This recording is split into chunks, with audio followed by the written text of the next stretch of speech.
Reporting. Okay, good. Good morning, Erin. Morning. See, you know what this Here this she reminds is. Hey, Erin. Hey, Erin.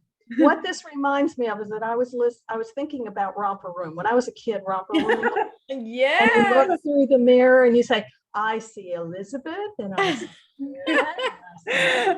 For those of you who are much younger, you don't know what that is, but it was. They don't know what Romper Room is, but I am with you. I'm on board. Yes.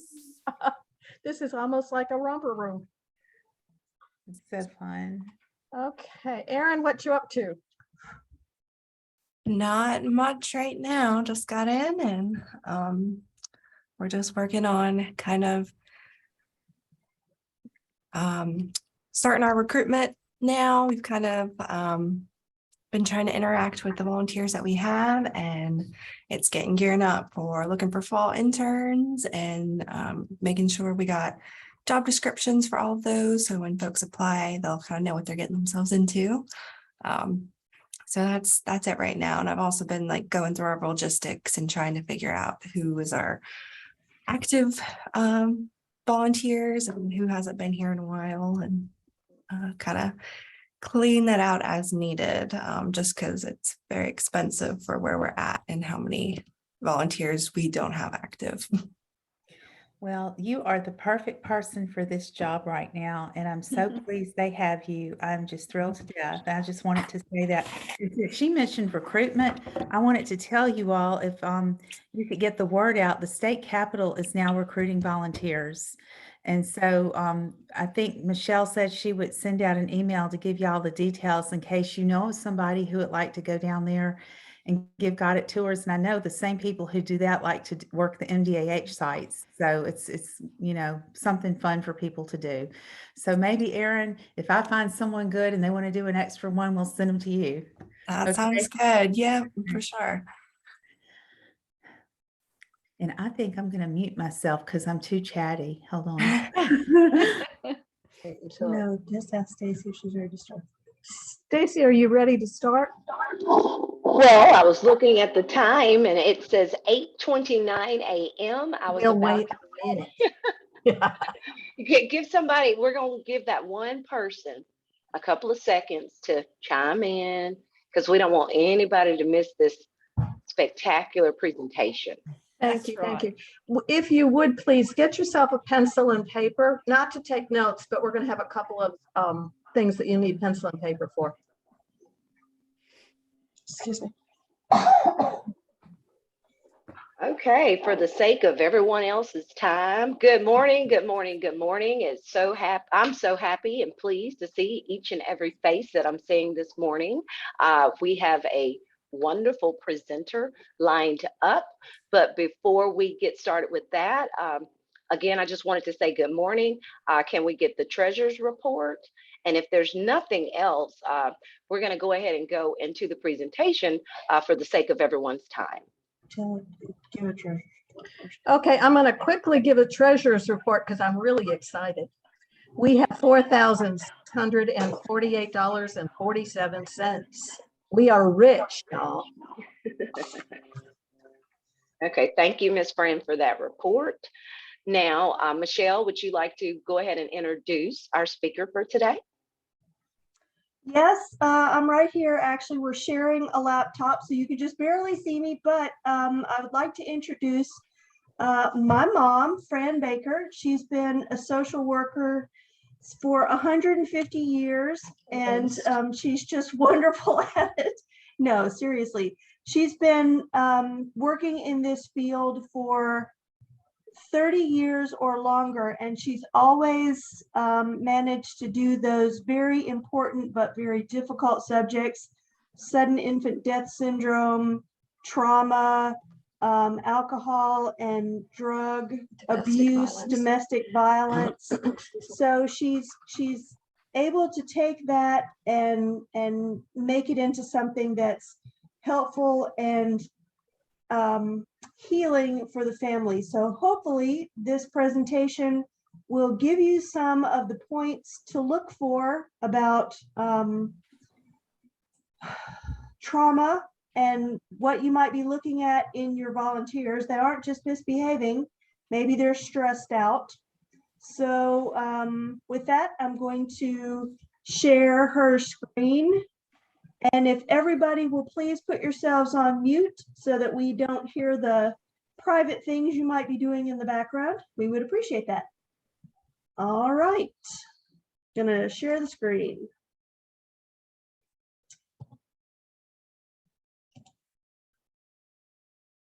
Do we have a chat box?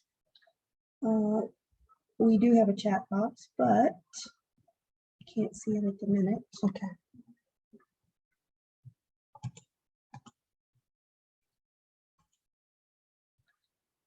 All right, can everybody see the screen? Trauma, burnout, and stress, oh my. Okay, great. Okay. Can you move this over so that we can see all of the slides? Great. I think that's as good as I can do. Okay.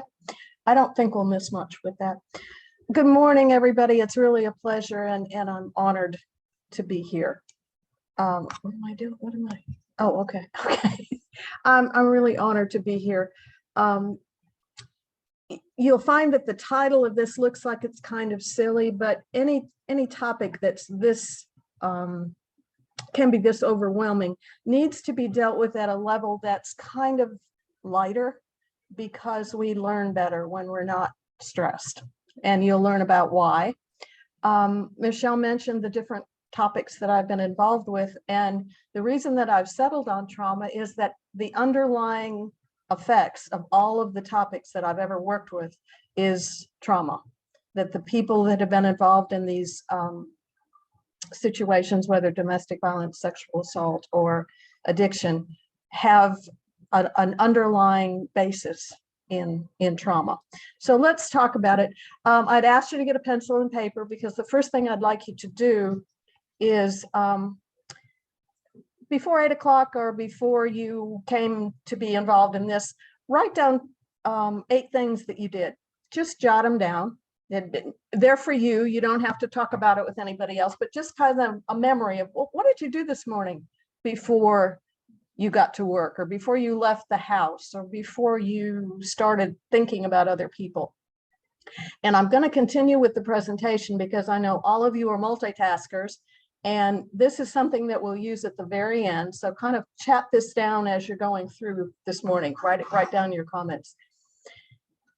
And I also would like to say, if any of you have any questions or want to ask me anything during this, please interrupt me, because I don't have a problem with that at all, because I want you to be able to understand. And sometimes if you get hooked up on something, you can't hear something else because you're And we cannot see the chat box, so speak up.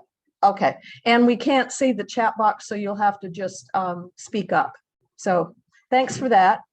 So the COVID pandemic has caused a lot of trauma stress, because it's been over a long period of time. It's been over 2 years. And so the stress that's happening as a result of trauma can be affecting your lives and the lives of your volunteers. So the one thing I want to say to you is that you're not alone. Mississippi's not the only place that's having a real problem with finding people to come out of their houses. People were in their houses for a long time, and they wanted to explode out of their houses, but that can be a scary thing after having been isolated for so long. So this is just kind of a depressing slide, but these are the kinds of things that people might be feeling, including yourself, as a result of the past 2+ years that we've been involved in this traumatic event. Some of the signs of, well, people have experienced grief and loss. They've lost loved ones, they've lost jobs, they've lost financial security, they've lost their identity, they've lost sense of self and control. I also want to say, you guys don't have to take notes about this presentation because it's going to be on the DOVIA website. You can go back and look at it anytime. So the pencil and paper that I wanted you to have is not necessarily for you to take notes. Oops, which one, this one? Yes. It's not.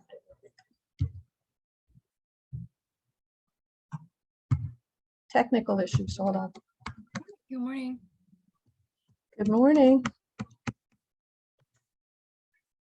All right. There we go. Some of the signs of the ongoing trauma, did you use this? Yes. Okay. People not wanting to volunteer. The energy for outside activities may be limited. Your energies may just be using to cope with things that are happening on a day-to-day basis. So they may not have the energy to come to you. They may intellectually want to come, or they may think they want to come, but they just don't have the energy to do this. If they do show up, they may not be living up to your expectations. The volunteerism for people may be non-existent at this point. This is not going to last forever.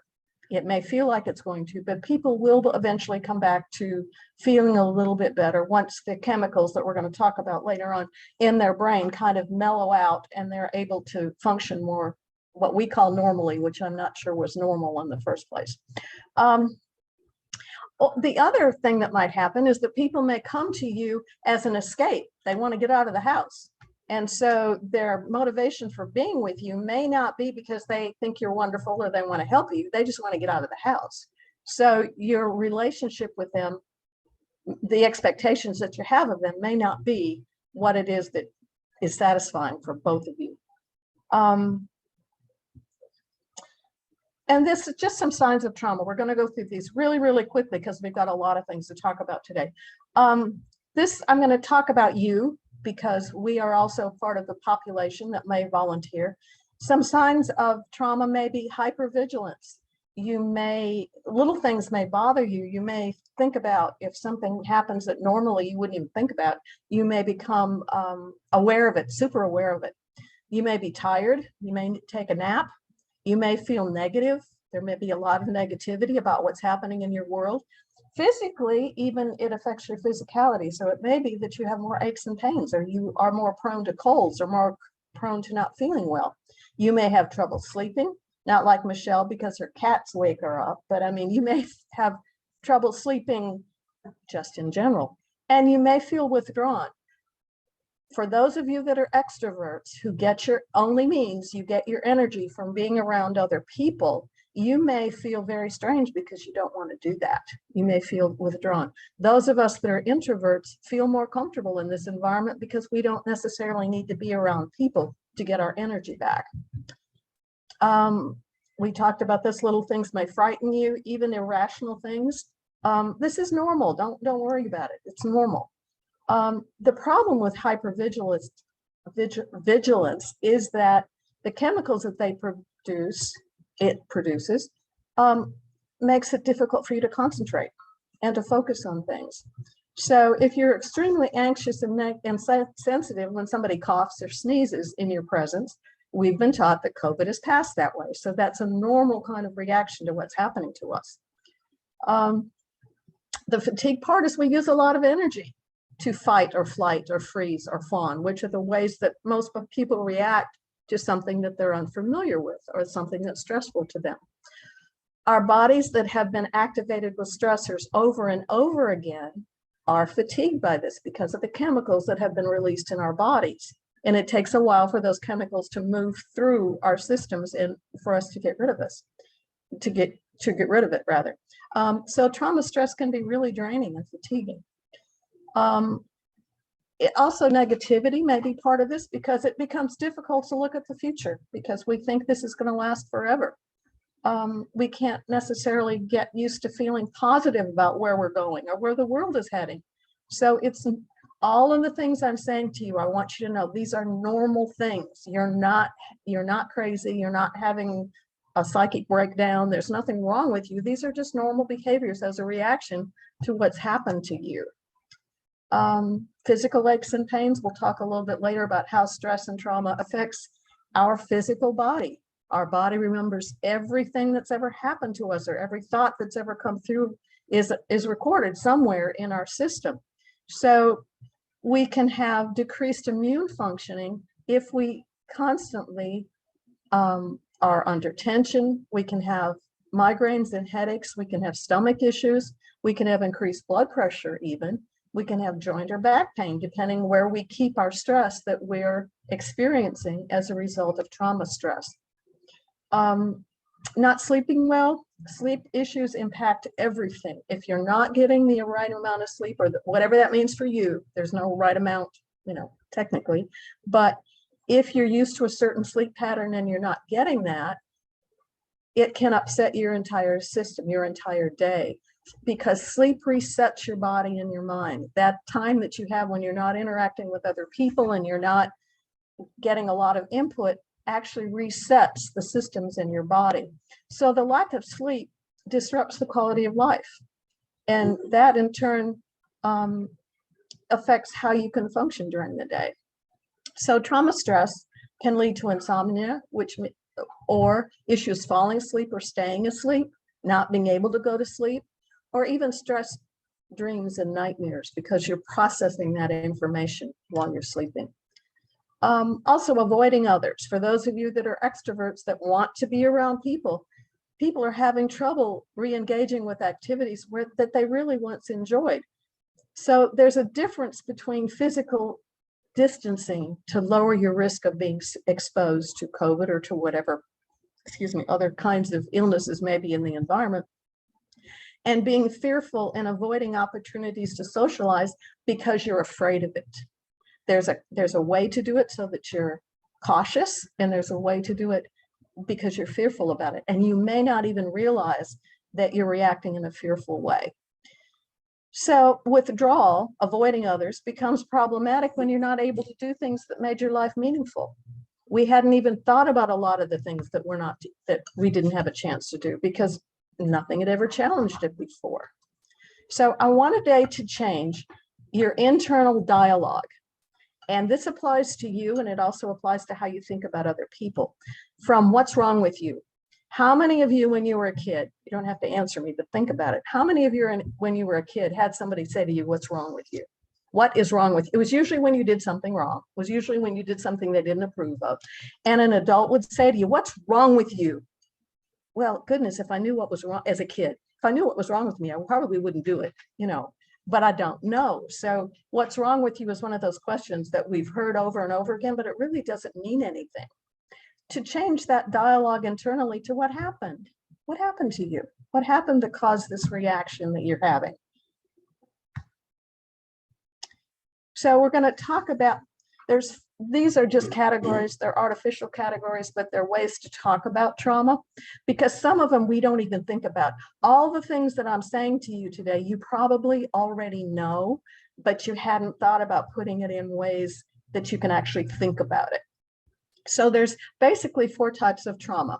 Personal trauma, which means things that have happened to you, things that have personally happened to you. Secondary trauma is when it didn't happen to you, but you watched it happen to somebody else. Vicarious trauma is if you're in a position where you're hearing stories from other people, or you're hearing a friend's talk about their situations in life that aren't positive.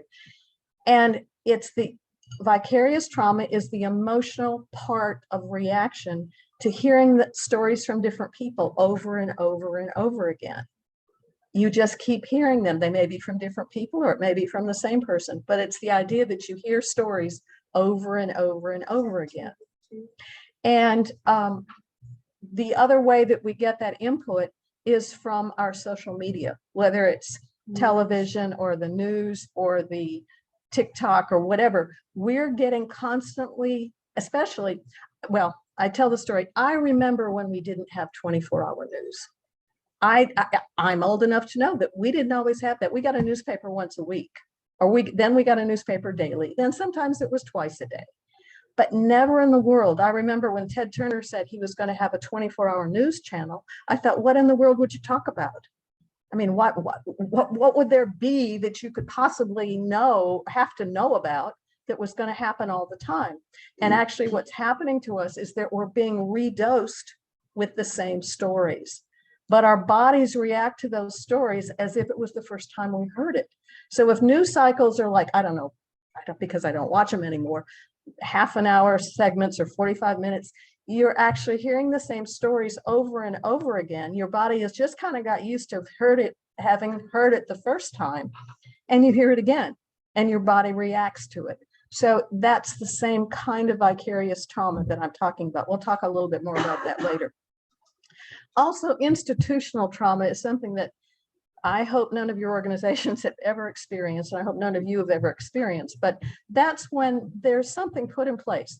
Fire department, police department, hospital, school, any place where you go to get help when you're vulnerable, when those institutions don't help you, when they actually further give you problems to what it is that you went to that institution for. So we'll talk a little bit more about that later. So personal trauma. I want you to know about trauma, especially personal, because people really don't know what they're talking about. Someone said to me the other day, well, I had a trauma when I was younger and it was very positive for me. And I thought, well, if whatever you're interpreting as a trauma was positive for you, it probably wasn't a trauma. So let's talk a little bit about what this is. Personal trauma is when an actual or perceived threat of danger or loss overwhelms you. The part of it is that it overwhelms you. You don't know how to cope with it. You don't know what to do with it. That's what causes the trauma. That's why some people can deal with something that if you hear about it happening to them, you would be overwhelmed by it, but they weren't. It's because it didn't overwhelm them. So trauma only affects you when it overwhelms you, when it makes you feel helpless, when it makes you feel hopeless, when an event makes you feel hopeless or helpless, or when you perceive that something might make you feel hopeless or helpless. That's a real important piece of this. Okay, trauma exists and it has real effects on people. And the one thing that's important to know is that the instant that this happens, whatever the traumatic event was, at the instant that it happens, the person makes decisions on how to react or think or feel about what just happened to them. They choose behaviors to make themselves feel better, to self-soothe themselves. So the behavior may feel like the only option they have. Because if they're in a scary event or in an isolated event and something happens, they choose something to make themselves calm enough to be able to deal with it. The choices that they make to do that may not be good for them over time. If someone has a traumatic event and chooses to drink alcohol to numb that, over time, that's not going to be a healthy choice for them. But at the moment, alcohol works perfectly because it helps you forget. It lowers your resistance. It puts you in la-la land, and it really works. But over time, that's not a good solution. And the younger the child, the fewer the choices they have to help their trauma feel better for that moment. So trauma has real effects on people based on how old you are when it happens to you. So trauma, just to recap, trauma may not be a huge event. We're not trying to say my trauma is bigger than your trauma. It has nothing to do with the volume or the size of it. It has to do with how you react to it. It doesn't matter. It's the reaction of the person to the event that causes the trauma in that person's life. So the feelings are those of being overwhelmed or helpless that trigger trauma. And we'll talk more about what that trauma does to us. So we're just going to do a little, this is something that you can talk about if you want to, or I'd just like you to think about it, about what I just talked about. Think of a time when you felt overwhelmed by something or somebody. Just think about it. Whatever it is, it doesn't matter what it is. What you were feeling overwhelmed, how did your body react? Did it tense up? Where did you keep it? Did you put it in your shoulders? Did you put it in your stomach? Did you react? Did your body react by shutting down? Did you want to go to sleep? You know, how did your body react when you felt when you feel overwhelmed? And where did you feel the hopelessness? If it was in hopelessness, where was that? Where did your body feel helpless? Where did it feel? We'll talk about it later. We live mostly in our heads. We ignore our bodies, but our bodies keep track of all these things that happen to us. And how long did it take you to feel whatever normal is for you again? And this is a long time. This is not immediate. That's why you never talk to a child who's misbehaving and throwing a tantrum and telling them to stop, because they've created chemicals in their system that have to take time to get out of that system. They cannot stop and become normal again right away because they've got chemicals in their system that's not allowing them to do that. So oftentimes we have expectations of other people, especially children, that are not realistic. It's not possible physiologically for them to do that. So, and the other piece is, this is the recall. How's your body feeling today as we talk about this? Are you reliving any of it? The memories that you have that are intellectual, is your body also tensing up in any place? Is there any reaction physically to the things that we're thinking about right now? Because our body doesn't know the difference between whether it's happening now or whether we're perceiving it. It's, you know, has happened in the past. So our body keeps track of what happens to us and what has happened to us. Okay, now we're going to talk about secondary trauma. It's real similar to personal trauma. You may not think it is, but when a person hears or sees traumatic experience happening to somebody else, okay, our body still reacts to that because we're sympathetic to what's happening, because it could be us. We make it all personal. It could be us. We think about that when we think about somebody else. And this is the information that I talked about before that comes from television or internet or newspaper reports.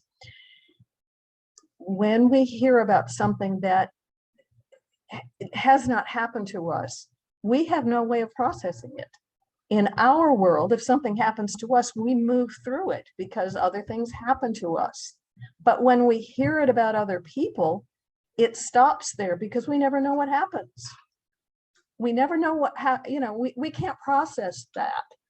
So my suggestion to you is, I've only now started getting my information about what's happening in the world by reading about it, because we're not as affected by reading about it as we are by hearing about it or seeing pictures of it. Because often on the news, you'll see all, I think how awful the murders were in Texas of those little kids. I mean, the news not only told us about what happened to them, they showed pictures of what happened to them. They showed pictures of the school. They showed pictures of the parents. Our bodies are reacting to what we heard. This is awful. No one can just sit and think, well, these kids died. We have an emotional reaction to what happened to them, and we have no way of getting rid of it. Our body reacts to it as if it has happened in our presence. So it's very hard to get rid of because you have no outlet to get rid of those feelings. So you may, even though you don't even realize it, have emotional, helpless, reoccurring remembering of these things. You can have flashbacks and nightmares and anxiety, just like as if it had happened to you personally. So think about, especially those of you who leave the television on, the news channel for company, you're being redosed every time those events are told to you. Every time you hear it, your body's reacting to that. And that's secondary trauma. We don't talk about it because we don't think about it, but it's real and it happens to each of us. Think of a time when you heard about something on the news that was upsetting. How did your body react? Where did you feel hopeless? I mean, hopeless would be, what could I possibly do about something that happened to those children in Texas? I can't do anything about it. Helplessness, I can't fix it.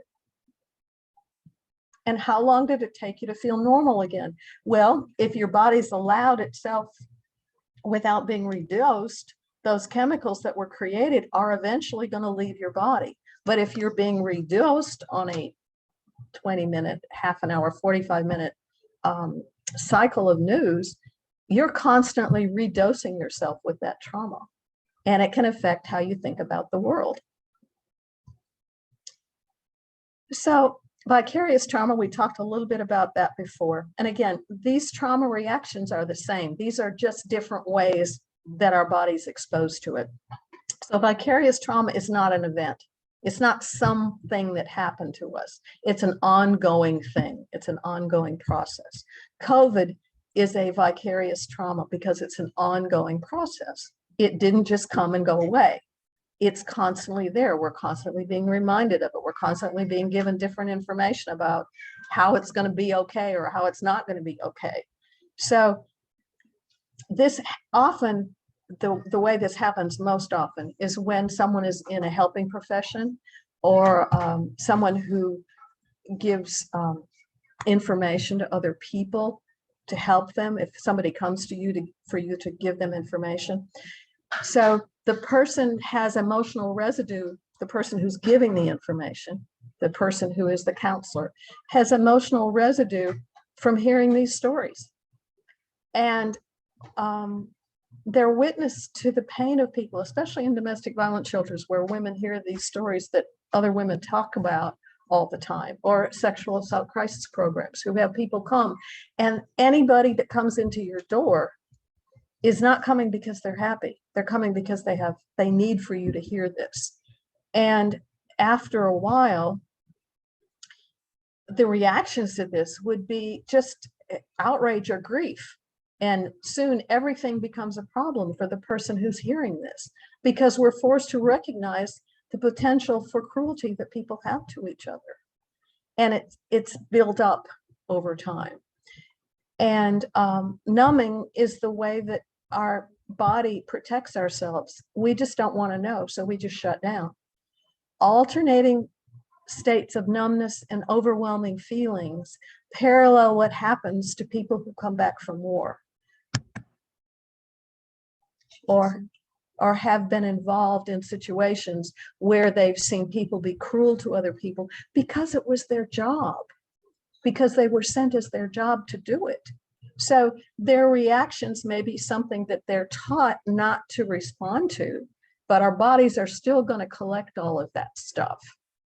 And also depression is frozen rage. We may not think about it that way, but when someone is depressed, it means that they got so overwhelmed by something that happened to them that they just block that off and put it in a box. And what they do with that box depends on whether they can get healthy again. Whether they recognize they've done that helps them understand whether they can ever get healthy again around those situations. Think of the days when you just don't want to hear another story from somebody else. You don't want to talk to anybody else. You don't want to be around anybody else. How is your body reacting? Is it relieved that you don't have to hear anybody else's thoughts, words? It's normal. These are normal reactions. Don't give yourself a hard time because you're doing this. Your body knows what you need to be able to stay healthy. Institutional trauma, we talked about it before. It's called actually institutional betrayal trauma because it's when people or institutions that somebody depends on for survival or safety significantly violates their trust. I go to you because I'm vulnerable. I go to you because I need help. I go to you because I need. I've given you my trust that you're going to help me. And it doesn't happen.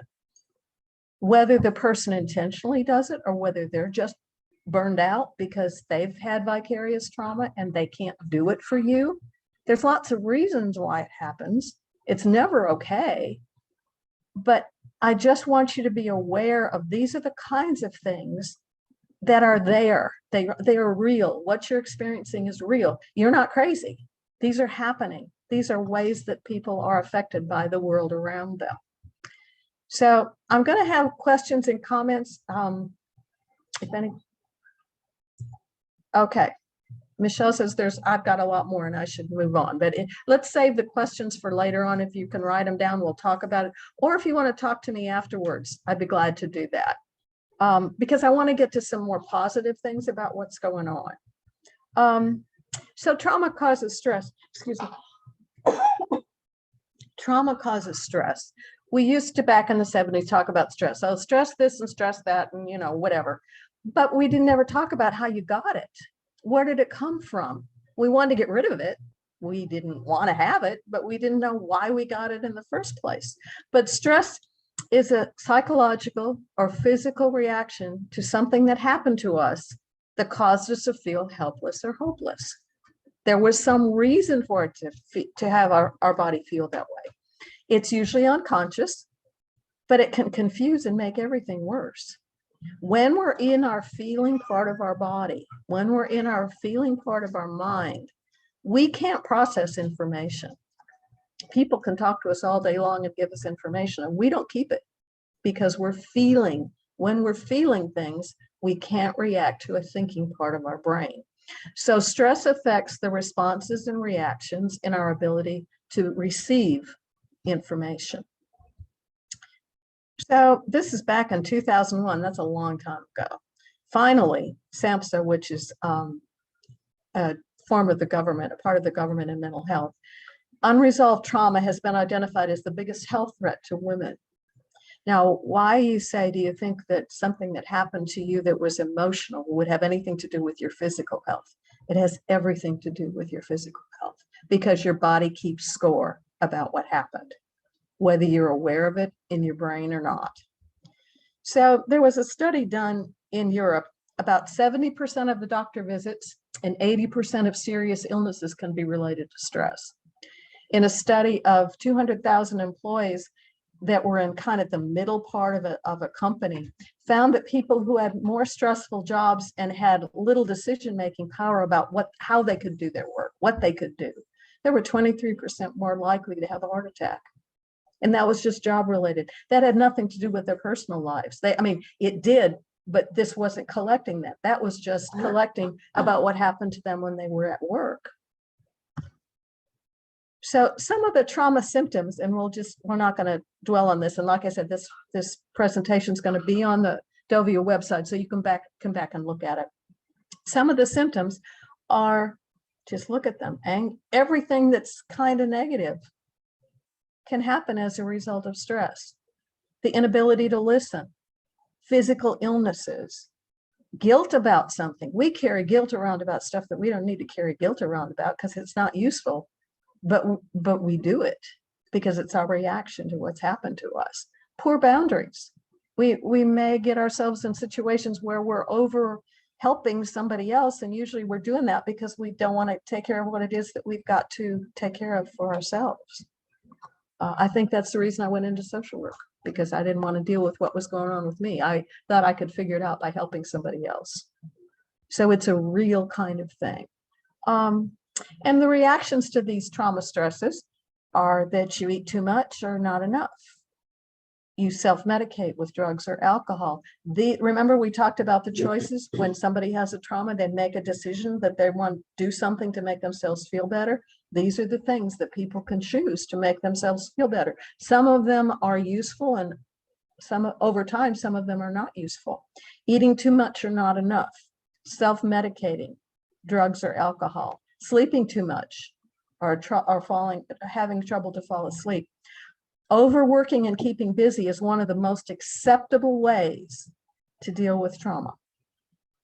If you're choosing to keep yourself busy at work and be the extraordinary person at work, or you have a volunteer that's that way, I'm not saying that it's not useful to you, but it may be that they're doing it for the reasons of keeping trauma at bay. Excuse me, not asking for help. In my family, everything was kept inside. You did not air your dirty laundry to anybody else. I'm from an alcoholic family, so there's lots of things you didn't talk about. But not asking for help for yourself, not asking for help for the situation, and assuming that you were going to fix it by yourself. But remember that helplessness and hopelessness is part of what trauma does to you. Tightness in your muscles or your jaws. If I'm sitting here thinking right now, most of the time you keep it in your upper shoulders. It's like weight on your shoulders. The world is on your shoulders. And our body also reacts by becoming ill. Your body will tell you, my ex-husband, Michelle's dad, was a very high stressed person. And I know that when we had holidays, when he didn't have to be at work, he would get sick because his body said, I'm exhausted. I no longer have to be somewhere. I'm going to crash. And your body will tell you these things. And it's normal behavior. Just know that these things we're talking about are normal. It's your body telling you, I can't do this anymore. So go back to this. This is the most important slide of all of these. If you don't listen to anything else or remember anything else, change your thoughts about what's wrong with you to what happened to you.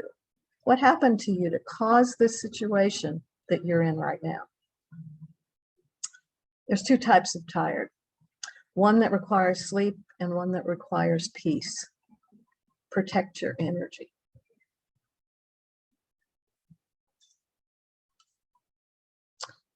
So now we're going to talk a little bit about I keep talking about the chemicals in our bodies, and they're real. Our bodies are filled with chemicals that are just bouncing around. And, you know, if we had somebody do a biological test on us, all this stuff would be inside.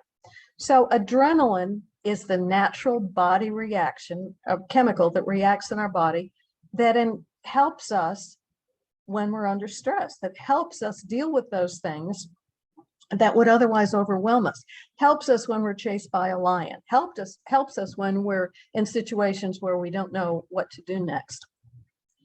But if you have adrenaline in your body too often, if your response to things is always flight or fight, then you have hyperstress, the inability to distinguish danger signals. If you keep adrenaline in your body all the time, your body's not going to be able to tell you whether something is real or not, whether you really do have to run because there really is something dangerous, because your adrenaline is telling you all the time there's something dangerous. So that distinction between what's real and what you perceive is not possible. Adrenaline also, because it's such a high voltage kind of chemical, prevents you from sleeping, which then we talked about. You need sleep to be able to reset all the other systems.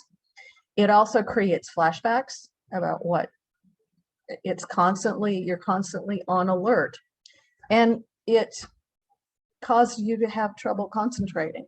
And it basically shuts off your brain. It shuts off the thinking part of your brain. So when we were talking about kids before, if some little kid has an adrenaline high because of something that they're doing, whether they're scared about it or helpless about it, or whether they're just being what we call naughty, there is no way that you, by talking to them, are going to get through to them, because they can't hear you. Their brain is shut off. They're in an adrenaline high, and adrenaline takes a while to come out of your system. Cortisol is the other thing that we want to talk about, and that's right here in your belly, right below your boobs, in that space. If you got anything there, that's what cortisol does. It protects your vital organs from danger, and it's created for that reason. But too much of it, as a result of trauma, reduces your immune system function, the ability to function. It impairs your memory. It means you can't remember things that have happened to you. And it's stored it's stored in the midsection of your body. So it shuts off memory. And cortisol is a reaction to a traumatic event. So when I hear police officers asking someone right after something happened to them to tell them the story of what happened to them, and then later on in a court deposition, someone says something different than what they said originally when they were stopped by the police or interviewed by the police, of course their story is going to be different, because they don't have any memory of what happened. They're only giving a secondary report, and oftentimes cases are thrown out because, you know, courts say, well, you changed your mind, you're lying. Which time were you lying? Well, you weren't lying either time. Your body had such a high cortisol level that their memories weren't there. It's nothing, it's normal. You know, it's nothing now, I'm not saying that people don't say stories that aren't the same, but I am saying that it is possible that the person actually doesn't remember the story the same way when they tell it the second time. So Oxytocin is one of my favorite. Oxytocin is that chemical that floods through our bodies after a traumatic event that helps us calm down. It helps us it's the one that helps us get rid of adrenaline. It helps us get rid of cortisol that affects our memory. So oxytocin is present and during, after a trauma to give a calming effect. It inhibits memory recall. It helps us forget the trauma that we just had. Oxytocin bonds mothers and children after delivery. So my snide remark is, for those of you that are second children, you can thank oxytocin, because if your mom hadn't forgotten what it felt like the first time, you probably wouldn't be here. So it's also a biological reason that a victim bonds with the perpetrator. This is especially true when I talk to people who work with domestic violence survivors. Oxytocin, because the trauma of having someone hit you or someone be vicious to you is similar to the trauma, because trauma is trauma. There's no, whatever it happens, your body's reacting to it. So the woman, once her oxytocin kicks in and calms her down, the bonding reaction to that person who caused the trauma to her may be similar to the bonding that happens when a mom delivers a baby. So estrogen enhances this chemical reaction. So women are more susceptible to this bonding chemical. And it could be a reason why a woman stays in a domestic violence situation that is not logical, that has no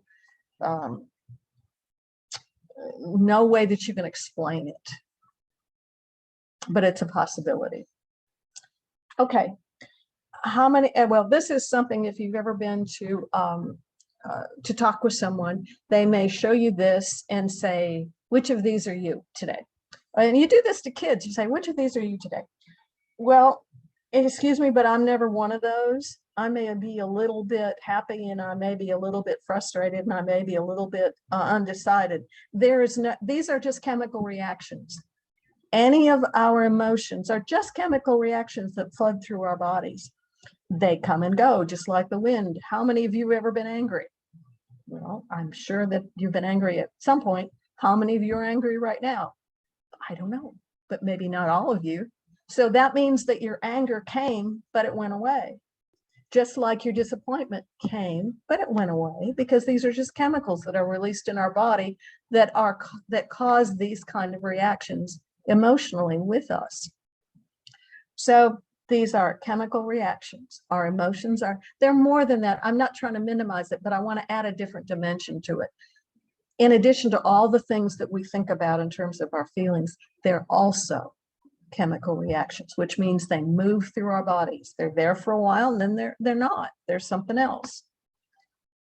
So fear is fantasized experience appearing real.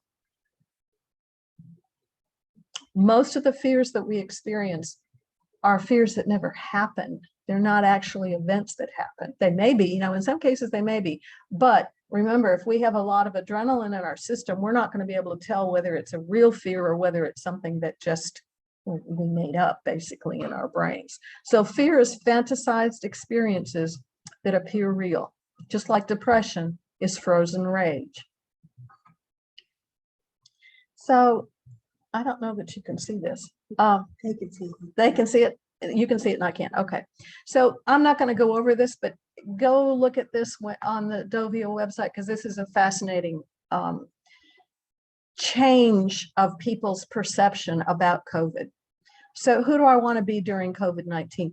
At the beginning, there was a lot of fear and everybody went out and bought toilet paper. I remember toilet paper wasn't anywhere because everybody I don't know why you needed toilet paper, but everybody felt safe if they had enough toilet paper in their house.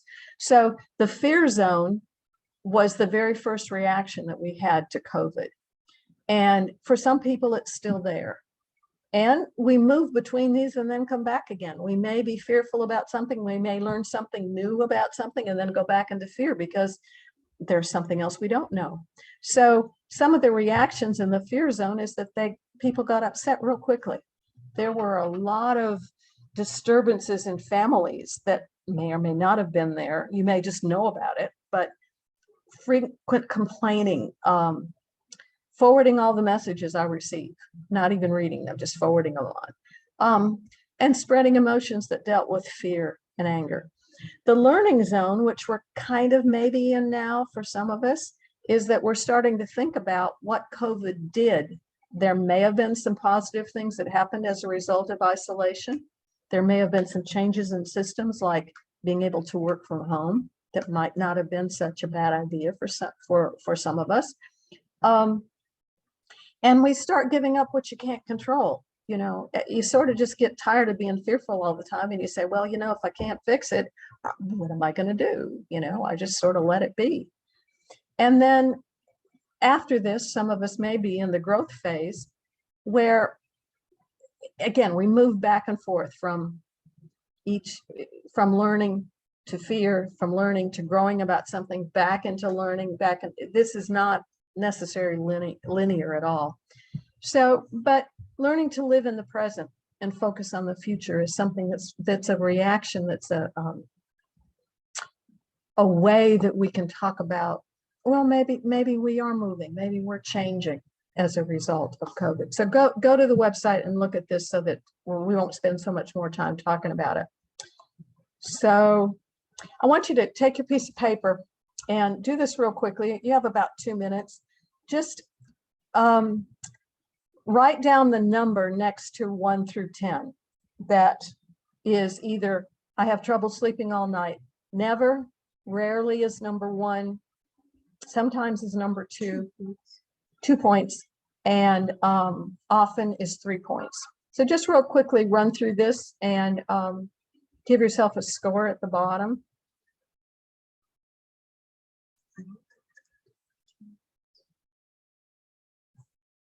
And add their score.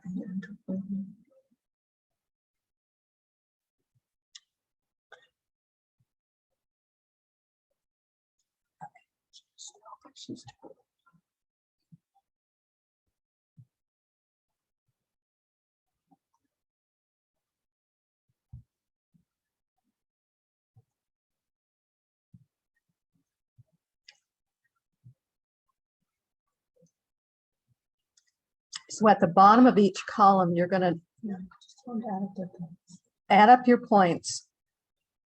The rarely column, the sometimes column, and the often column of numbers of circles that you have. And then multiply that by 1, 2, or 3.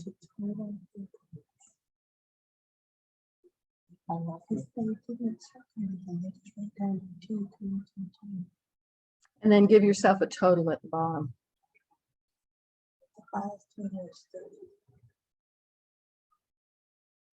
It's not fair. Oh. The highest number that you could possibly have is 30.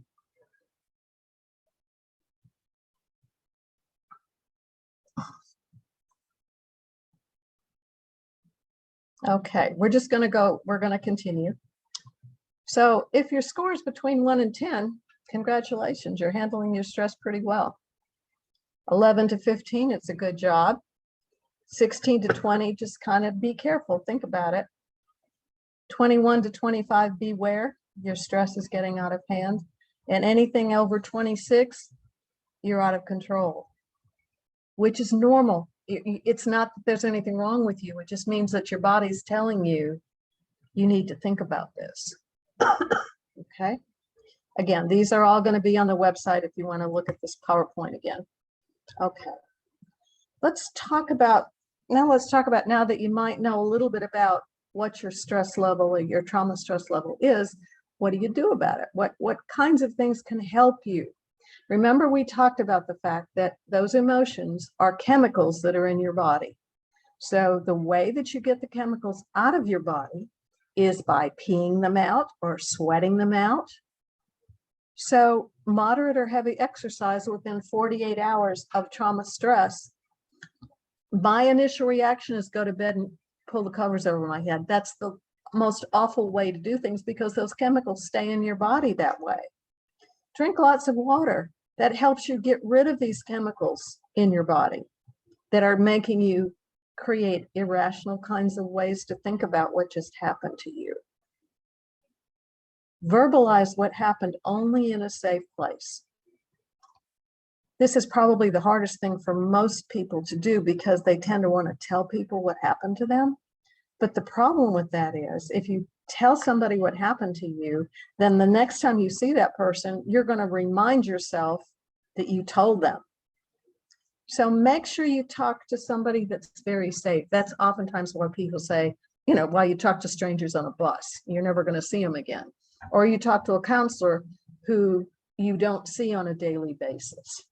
Now, you may have a really good friend that you can share these things with. That's wonderful to have somebody in your life that's like that, or a partner that you can share these things with. But make sure that it's only in a safe place. And I'm telling you this before the trauma happens, so that the decisions that you make at that time of trauma to make yourself feel better are going to be healthier choices for you to make. Also, journal writing helps. I mean, depends on whether you like to write or not, or whether you think it's useful. But I will tell you that journal writing has nothing to do with what you put on the page. Just write it out. It doesn't matter what it is. And then don't read it. Put it away. And about 6 months later, go back and read what you wrote. And you'll see how far you've come from where you were at that particular time. Journal writing is not for information. It's really for sense of feeling. Okay, so brain cells can rebuild with learning and help you avoid further trauma. We live mostly in our heads. Thinking is valued over feeling, and only paying attention to our bodies when they give us pain or pleasure. We're almost always in our heads, and that's what we're rewarded for. Only a few people in the world are rewarded for their physicality. Football players, wrestlers, anybody that does a physical job may feel that their world is focused on what they can do physically.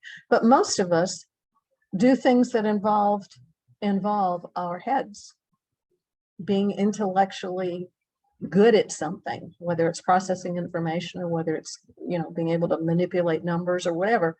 But our bodies are not exceptionally thought about until something hurts or we have pleasure. So you live mostly inside your head. Make sure it's a nice place to be. Make sure your brain is telling you things that are going to be helpful to you. Let's talk about what you're responsible for. My responsibility, I'll start with what's not your responsibility. Other people's words are not your responsibility. Other people's ideas, other people's actions, other people's mistakes or their beliefs are not your responsibility. And the consequences of other people's actions are not your responsibility.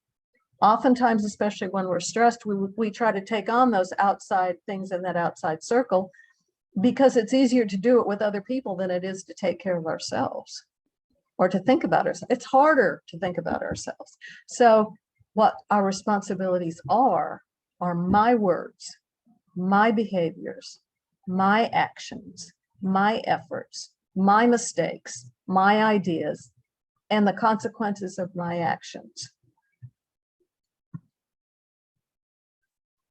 I just like this picture. This is one of those palate cleansers. If you ever go to a real fancy restaurant, they give you like sherbet or something. This is a palate cleanser for your brain. So we're going to do a stress management plan for you. You can do it however you want to do it. Make some notes to yourself after listening to what I've said, to make some healthy choices about how you'd like to keep. You want to keep your body healthy. You want to keep your sense of self healthy. Remember, it's not what's wrong with you, it's what happened to you. Let's make that what happened to you a stronger place to be. So these are healthy choices can be anything from what kind of healthy choices do I want to choose in eating, in exercising, in learning to laugh. Because remember, one of the things we talked about, one of the things that trauma does is get rid of our creativity, gets rid of our ability to laugh at things, gets rid of our ability to think and to feel things that are actually good for us. So here's a stress management plan. When I have a workshop where I do it physically, I give people a piece of paper. And most importantly, I want you to understand that you're in control and you're important. You are an important person. You don't have to always be involved with helping somebody else. Being wise, selfish, taking care of yourself. We're taught not to be selfish, but selfish means we take care of ourselves. So I will recognize situations that cause me stress and be aware of how I react to it. And if you know up front that these are things that possibly could happen, it's easier to deal with it because you've thought about it beforehand. So write down 3 things that could help you manage your stress. Preemptive things, if you will. Eating salads, eating healthy food, enjoying nature, taking a bubble bath, doing yoga. My daughter's talking to me, telling me what she's going to do. Anything that you think would be, you put it in the category of, oh, those silly things that you do when everything else is done. Those women especially do everything else, and then when there's that 2 minutes left over, they take care of themselves. I'm saying that you give yourself a reminder of the things that would make you happy, the things that would give you strength, the things that would help you, that when something bad happens, you've got a cushion to fall back on. So write yourself a little note. It can be on anything. Post it on the mirror. Put it in the back of a book that you're reading. But give yourself the opportunity to understand that these things are important for you. So this is an introvert slide. Hey, are you okay? Not really. You want to talk about it? Not really. So what do you do? You just sit by somebody.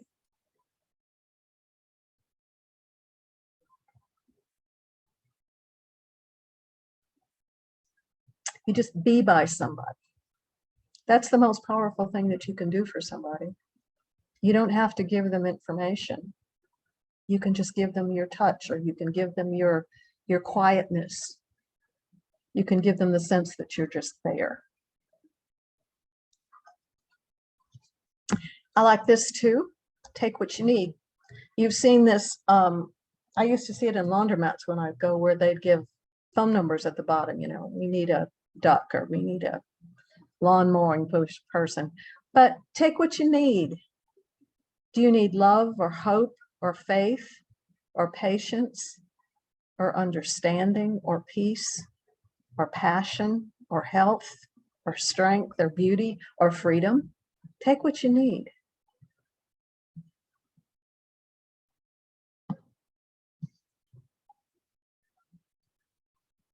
Okay, we're almost done.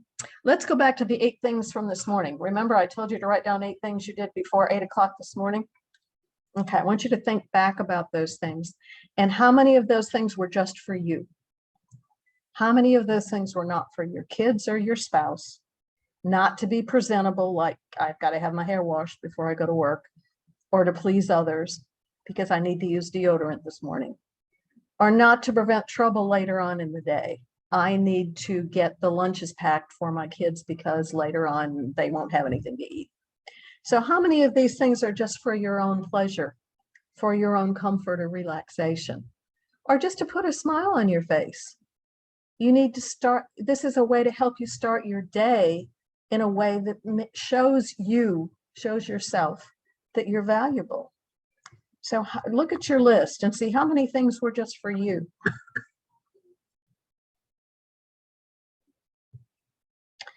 So a way to manage stress is do something each day that's just for you.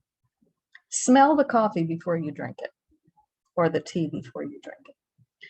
This is my favorite thing. And I went to a police officer's training on the Gulf Coast. There were 250, 300 police officers in the room. Everybody had a gun except for me. Let's put it that way. And I gave a presentation like this, and I said, I did the same thing with, find some things that you did this morning. And I said, look in the mirror and say, I love you. And I wasn't sure how 250 male policemen were going to react to this. And it was real quiet in the room. And all of a sudden there started to be this little chatter. And then pretty soon there was this little laughter. And pretty soon there was all kinds of discussion about look in the mirror and say, I love you. And it was the strangest, most wonderful sensation, because they were giving themselves permission. They were teasing each other, of course, but they were giving each other permission to understand that saying I love you was one of the most important things that we want to hear as an adult or as anybody. And I will say to you that oftentimes we don't hear it enough, and you say it out loud because your body can't tell whether somebody else is saying it to you or whether you're saying it to you. But you have to say it out loud. The first couple of times you say it, you're going to feel real strange because you never heard it before on this ongoing basis. But look in a mirror. What I would suggest, go in the bathroom, shut the door. If you have children, shut the door if it matters or not. Lock the door. Michelle says lock the door. And look in the mirror and say, I love you. And after a while, you'll begin to mean it. At the beginning, it'll just sort of be, well, she told me I was supposed to do that, so I'm going to do it. But after a while, you'll say it and it'll sound different. It'll sound really neat because we need to hear this. Hug another person. It releases endorphins, which will relax you. And if you're not a hugger, find something beautiful. The feeling or looking into something that's beautiful in the world gives you the same kind of endorphins as hugging somebody. I like to walk on the earth without my shoes on. Drives Michelle crazy, but I like to walk on the earth. Something that makes you happy, something that's just for you, that it doesn't matter what anybody else thinks about it. It's normal. It's normal for you. So why selfish? I talked about it before. Being selfish means that you're taking care of yourself. We've been taught not to be selfish when you're children. That's not the same thing.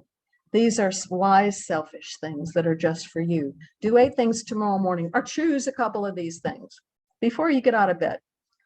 Wake up and stretch. Ask yourself, how do I want to feel today? How do I want this day to be? When you get out of bed, feel your feet on the floor. This is the best day I've ever experienced. Now I can hear you say, well, it's probably not. Well, it doesn't matter what your other monkey brain says. You're telling your brain, this is the best day I've ever experienced. You're telling your body, this is the best day I've ever experienced. Look out the window and see what you see. Think of one way to be wise, selfish today. Then close the bathroom door, look into the mirror and smile and say, I love you, you gorgeous creature, and mean it.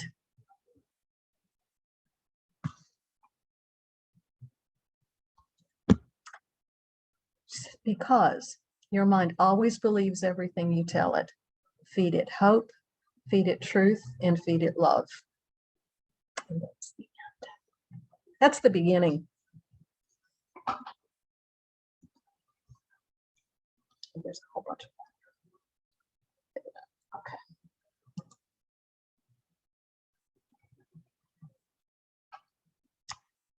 Where do we have it in? Yeah, there's a chat. Okay. If any of you, like I said, this is going to be, as soon as we get done with this, it'll be on the DOVIA website, so you can review it and look at it. As everything else is, I'm willing for you to share this if you want to with anybody. I'll come to your organization and do it for you if you want, but you can also take this. This is open source, and you can take it and use it with anybody that needs it. Just, give me a little bit of a reference about where you got it, but you're welcome to use it anytime you'd like to. Thank you for your time, and I appreciate y'all. Y'all do wonderful things. You're my heroes. Thank you so much, Fran Baker. I always learn something big from you. Thank you. Great presentation. I mean, as I sat here and listened to this presentation, and I know it's going to be on the website, but I tell you, Dr. Baker, no one can do the presentation like you can do it. And when my team arrives in August, I am going to implement that. And you just tell us where we need to be, because we can be in the Jackson area. Because I think 18 to 26-year-olds, if they could get this now, you know, I'm a little older. So, I mean, and I'm really enjoying it. But for someone younger to get it now and to be able to take this with them, I think this would be a wonderful asset to the team. So thank you, ma'am. Thank you. Thank you. I do want to say that we oftentimes don't teach our kids what's most important. And I think, Stacy, you've hit it, that kids, they're looking for authenticity. They're looking for something that's real. And this is about as real as it gets, you know, where we all have the experience of these things and we don't even realize what it is. If you don't realize that what it causes your body to do, you're going to be frustrated about it.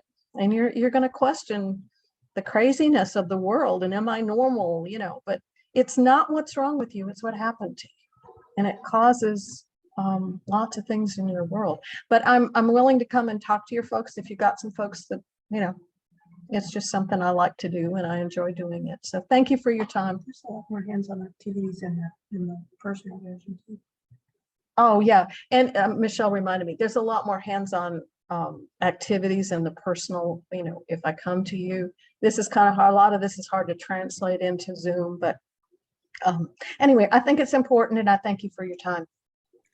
And thank you for the comments. I'm reading the comments. I'm excited about the comments. Okay, so does anybody have any questions for Dr. Baker before we move on? Because I know she's a willing participant to answer anything. Sure. There's not a dumb question. Oh, no, promise you, I've heard them all. By the way, I started training when I was 10. So I've been doing this for 64 years.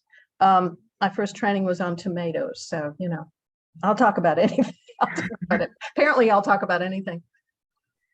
Looks like I would just like to make a comment that the boundaries issue has helped me lower my stress level. You touched on that earlier in your presentation, but that seems to be the hardest thing to learn, is about boundaries. And Especially for people that you care about, especially for people that you love and you want to help. when it's a family member causing most of the stress. Yeah, truly. It depends on how emotionally involved you are in this. And the gift you can give yourself is that you can do it better if you can step up one step back from. You can be more helpful if you're not in your feeling body. Well, I think it's great that Stacy's wanting to present this to the younger group, because I wish I had had this information when I was younger. It wouldn't have caused so much damage. Well, me So, too. All of us. I mean, so me too. important. I wish I would have had it. You know, I didn't get it 20 years ago. I wish I'd had it a lot longer ago. Well, you're making up for it by sharing it. I tell you that. Anybody else have it? Doris Bridgman, where are you? Hi, Lovey. I'm here. Hey, Doris. We're so excited you're here. I'm here, and I'm so excited. I loved it so much. It's a great thing to share with younger people. I work with in-teens in Sunday school.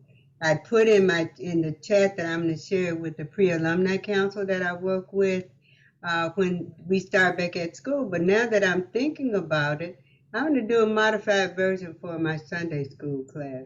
That'd be great. These are teenagers, and so what we're telling them is not too early to learn about everything you need to know about life. Yes. So I think that this is one of the things that I'll add to what I do as I work with them. That was very good. Thank you so much. I'm glad I had a chance to jump on and get some of it. I'm Great. so glad you came. Great. Yeah, Ms. Doris, while we have you on the line, well, you can go ahead and start talking about what's going on at your place. And then Jamie, you go, and Miss Knight, and then Emily. Everybody just tell about what before we have to get off, please. Okay, we just finished with commencement and our Two Rivers Gala, where Gladys Knight was the performer, and it was a sellout almost 3 times. So we had probably almost 1,000 people, and that was to raise money for general scholarships with our students. And there are students on campus in summer school virtually. Our Upward Bound program is here. I'm working with our National Alumni Association just to be sure that we're still being about the business of helping the college, which is our fundraising, our public relations, and our recruitment.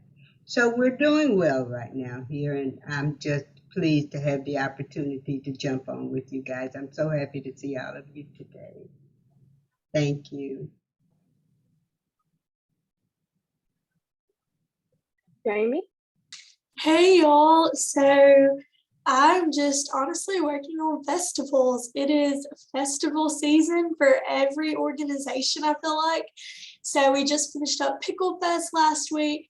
It was a huge success. Thank you so much, Erin, for connecting me with the folks at the Ag Museum. We were able to get all of their volunteers that they needed plus some. So if you guys have any festivals or have any volunteer needs, let me know and we can get those volunteers recruited and work together in whatever capacity works best for your organization. So that's what I do. But yeah, feel free to reach out. You can text me, call me, email me, whatever, and I will be happy to help you with your volunteer recruitment.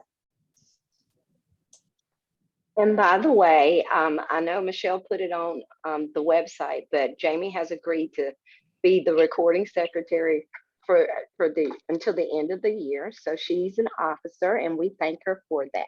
And thank you for accepting that. Ms. Knight, you have something going on you would like for us to know? Yes, good morning, everybody. How are Good you? morning. I really enjoyed that presentation, and I'm going to take it with me because we are going to try to venture in because we got a summer program going on right now. And we talked about webinars and seminars and workshops. And if y'all can see this, two all things children's circle, I'm gonna go up with it. What we're doing is a new initiative called Look, Listen, Learn, and Lunch, where we take the children to open air, mostly open air venues, like museums and parks. And we also have keep saying webinars, workshops and seminars at our local Holmes County Arts Council building here in Lexington, Mississippi. Did y'all see this? Did y'all see the flyer? Yes. Yes. Okay. It's a new initiative that we're doing, and it's working out pretty well, guys, because we're trying to reach children. And Fran, you hit the nail on the head when you said trauma, because we do have some at-risk children that are having situations in their homes. And we have 2 people scheduled to come and talk to them about what we talked about today. Good. And that was great. So that's what we're doing right now, and it's working out pretty well, guys. That's great. All right. Well, thank you so much. And great looking. I know it's not a flyer, but advertisement. That's what I'm going to say. That looks great. Erin, what's going on over there? Nothing, just still, well, not nothing, but nothing crazy. Just still kind of getting to know everybody and learn everything. My big thing, like I talked about at the very beginning about recruitment, is I am trying to get all of the site volunteer coordinators together so we can kind of all get on the same page, and at least kind of determine some sites, you know, have different people who work with volunteers in different capacities. So making sure, you know, everybody kind of has a representative to like get to know me, and I can know their needs. Just because we're so kind of slowly building up the program back, and not that I was ever completely gone, but it's been nice to get people back from COVID. I think people are really getting more comfortable being back in public spaces, and it's been nice that, you know, I've now been interacting with our volunteers kind of via the logistics and constant contact emails, and people are really nice and emailing me back, and they're letting me know just because they haven't been by, they're excited to meet me, and that feels good. Well, great. And things will get better. I can see just a little nervousness with you and just a little unsureness, but I am here to tell you, you are ready and more equipped to do this job. And people, I like you. We know you. You're a part of DOVIA, and it's only going to get better. That's So right. you're going to be so busy. Yeah, you're going to be so busy. But what's going on with Mississippi Stuff as Kids is on June the 25th, we are having, well, the Tomato Festival that goes on in Crystal Springs, but we are a big part of that with our car show. So if you know any people that love antique cars or just love festivals, send them our way, June the 25th. It starts at 8 a.m. I think it'll last until 2 o'clock, but it's a family-friendly event, and there will be lots of vendors out there and lots of things to do. So we welcome y'all to Copiah County on June the 25th. And if that's it and no one else has anything else that they would like to say, I will say great meeting. Enjoy the rest of your day, and may God be with you. Thank you. Bye. Have a good Bye-bye. day. Thanks. Bye.